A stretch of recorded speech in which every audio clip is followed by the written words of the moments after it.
Let's talk about water damage restoration. One of the questions I get asked most often is, do I need a license to do water damage restoration work? And the answer may surprise you, no.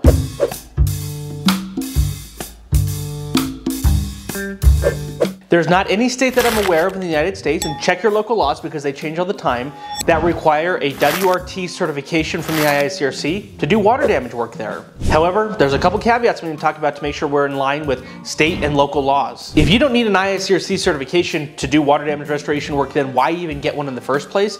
Well, because like for the WRT certification, it's a technical course, and so in the water restoration technician course, we teach you how many air movers are needed, or how much dehumidifiers are needed, or how to calculate psychrometric conditions, and what psychrometry is, how much potential evaporation different materials have, and categories of water damage, which is essentially how dirty the water is, which is obviously super important so you can go do a water damage restoration job properly and effectively, because if we don't know what we're doing when we go to a water damage site, we'll just make it worse and it won't get better.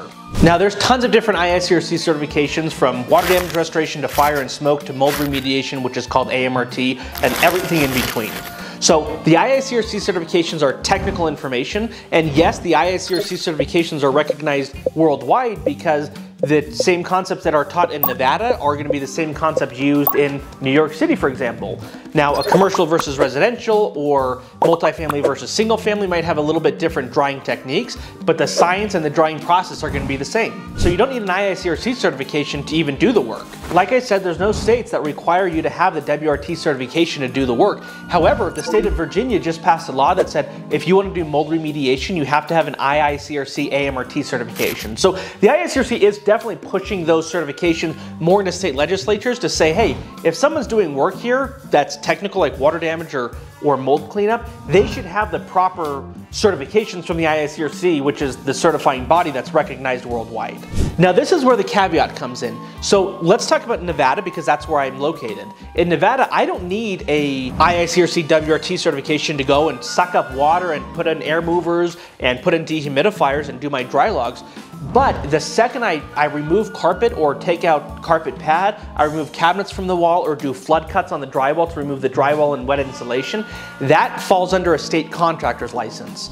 So generally all the work we do for water damage restoration falls within another contractor's license classification. Each state is different on their contractor's license. Nevada is very different than Texas or Florida or anything else, and so you need to check with your local contractor's board and say, what license do I need? If you call the contractor's board, let them know exactly what you want to do, they'll tell you what contractor's license you will need. And states take contractor license very strictly because you're messing with people's homes and where they live. In Nevada, for example, we have very strict contractor's laws. Some states aren't as strict. If I go and do contracting in the state of Nevada without a proper contractor's license, I believe the first two offenses are misdemeanors and the third one is a felony. And so you'll get jail time, really big fines, and so you want to make sure you're operating within the laws of the state and your local jurisdiction.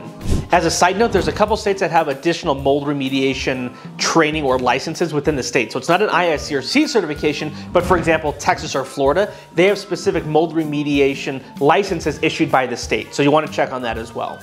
And just like any other business, you're going to need to have the proper business license in place. So that could be your state, that could be your county, or that could even be your city. In Reno, Nevada, if I want to run a business here, I have to have a Reno, Nevada license, I have to have a Washoe County license, and I have to have a state of Nevada license. So IICRC certifications are super important so you actually know what you're doing when you get to a job site, but you also need to check out your local contractors board as well as state and local business licenses. If you've got questions on any IICRC certifications that you need or want to take a new IICRC certification class, check out learntorestore.com. Thanks for watching. Make sure to hit that like and subscribe button.